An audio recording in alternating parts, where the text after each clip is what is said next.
talking about Estonia now. You know, the Skype is there, and Liisi Toom is actually their personal branding and consulting coach. Real power behind the personal brand and influence and how to get it. This floor is yours. Thank you. Yeah. Wow, my mind is blown from all the speeches that have just ended, and it's been such a mass of information about millions of followers you can get, how to do that.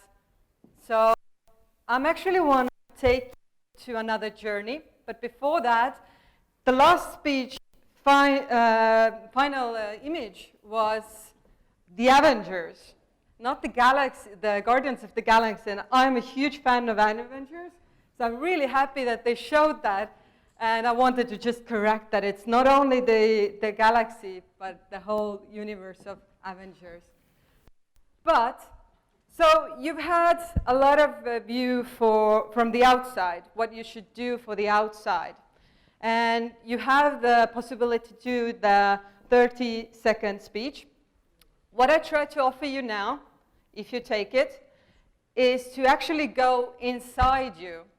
And this is going to be very personal, 15 minutes, because I don't want you to think about anyone else but you.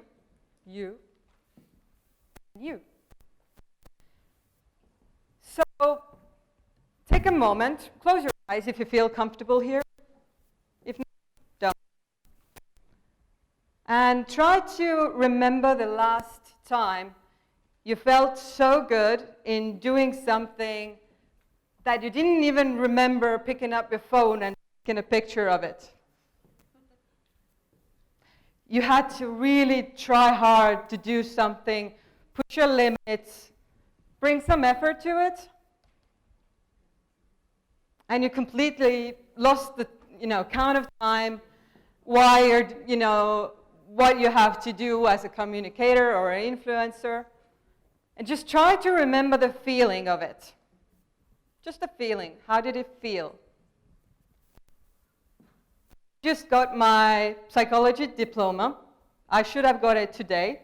I should have been in Estonia to get it. And I was almost crying by the poolside because I was so proud of myself. It took me 4 years to make it, but it took me 10 years to get there, to even apply for studying there, because I thought that I could never make it. And these are the moments when you actually feel what you want to do with your life. I even get goosebumps from myself now. So these are the moments that you actually feel satisfied, you feel successful, you feel that you have a voice, even though it doesn't matter maybe for other people. So even though Estonia is a digital world, I am mostly going to talk about you. And you are not digital. You are actually in a world where you probably feel like you're a media organization, or you're expected as an to be a media organization, but most of the people don't have the tools to cope with it. And it has been my process, my 10-year journey, to bring the person back to the brand. So one of the speakers mentioned about policy changes, and it's hard to do it. And last week, I got a confirmation that the way I have talked about personal branding and influence has actually made some change in policies for big companies. I was leading a panel in a big bank in Estonia about personal branding. And can you imagine a company inviting somebody to tell their employees how they could build their brand, make them so valuable that other people want them? How does that feel for a company? Do you feel it's a good idea? No? Who thinks it's a good idea?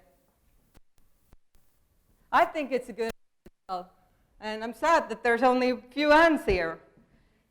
Because when you, as a company, Or as one of the previous speakers said, a big brand, you can grow with the person and both win, then we actually have something to talk about. Because if you don't grow and you only look at the company, how they can benefit from you, you are a product. And that's actually what's been attached to personal branding. And that's something that I have detached for 10 years. And it's working. So what's the problem with attaching a product label to a brand? Over the 10 years, I've seen clients who come to me for a counsel of marketing. So I need to market myself, my skills. Mostly they are people with great experience, experts in their field, scientists, they are IT specialists, they are artists, people who have niche or even a wide audience, but who feel that because other people around them are marketing, they should do it too to have a brand. And also now the companies and the brands that most influencers work for are thinking the same thing. The marketers themselves are saying that you have to be a marketer. You have to market your employees, products, and you. You have to sell you. Visibility is equal with competence. So the more you're visible, the more competent you are. Do you think that's true? Who thinks that's true? Okay. What are you competent in if you're visible? Being visible, but not always, of course. Mostly you are then competent in being visible, in using the tools to be visible. It doesn't give you like a temple that, yes, you are also competent in what you're saying. And that's the problem, that these two are linked. Your value is defined by external factors. So I'm working with as well in performance training. And what I see is that when they're given this input that they do to get more, higher, further, faster, they never get that their own effort is valued, their own, what they are is valued. And what it ends up with is the fear of not measuring up. And why I'm getting here and why I'm talking so much about it is that most experts and also influencers in digital space who could actually say something, if they take all that and they're really focusing on what others want, what is the next logarithm that I have to see, what is the next platform I have to be, and you're gonna always focus on the marketing side, but never on the competent side. And where your voice, that's been talked about here, where your voice comes from is not only the marketing side, it comes for the marketers. But to have a unique voice, you have to do something, to learn something, to grow something inside you, your skills, your interests that you speak about. So fear of measuring up is something that the real experts struggle, and that's why they are not seen. Because they don't want to put something in, because they take a year long to think about this one blog post that they should publish that would be worthy of it. So to give you some questions that you can think for the 30 seconds, there are 4 main questions that is my personal brand model that I use. And just let me say that I use 60% of time with my clients to focus on the 2 first ones. And just try to answer them now. as you see them coming. So who are you? And don't ask me, like, what do you mean with that? I can say from psychologist side, probably you'll say your title, your profession, but go beyond that. That much I can give you. So what can you do? Is it some interesting combination of your skills, your interests, history, communication, and I wanted to be in Tartu. I got a job in Estonia museum without any experience because I just wanted it. I started, do you know Ibiza? Ibiza, the island?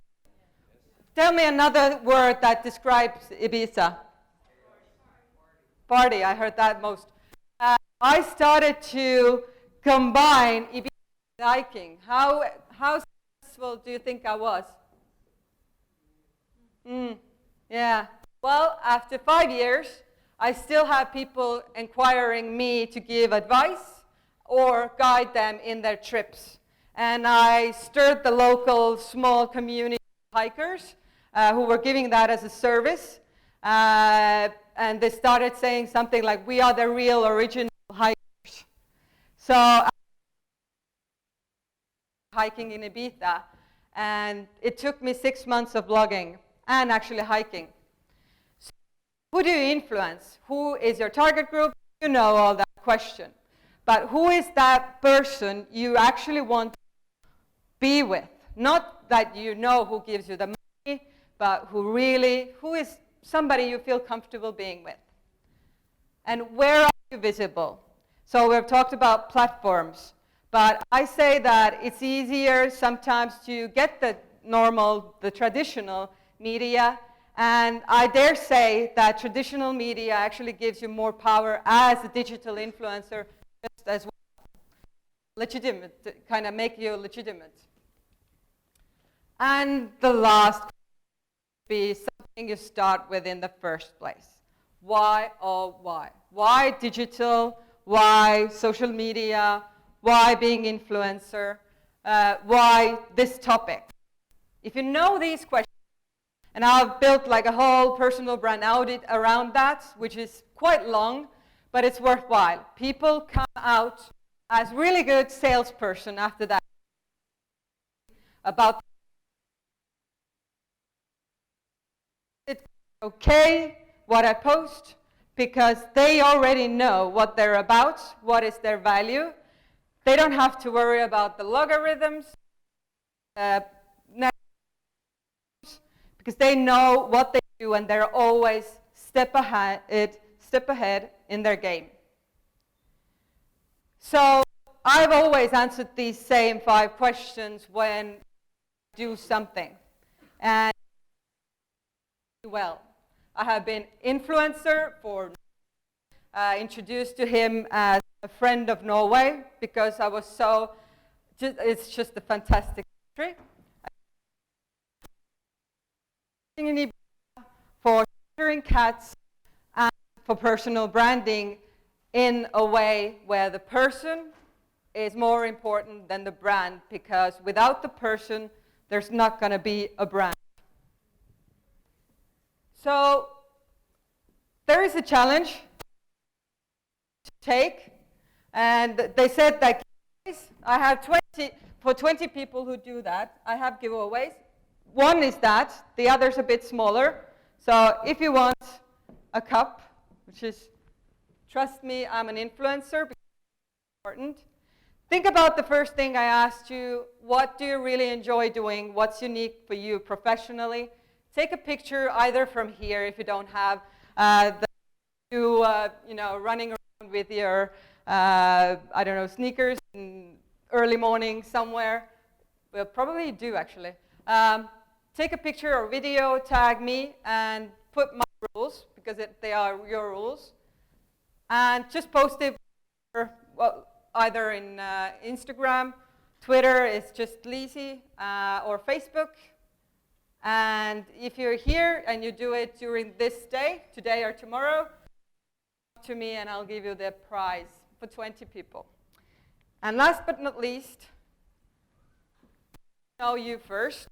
then become an influencer, because that will be for good and it doesn't depend on anything else but you. Thank you.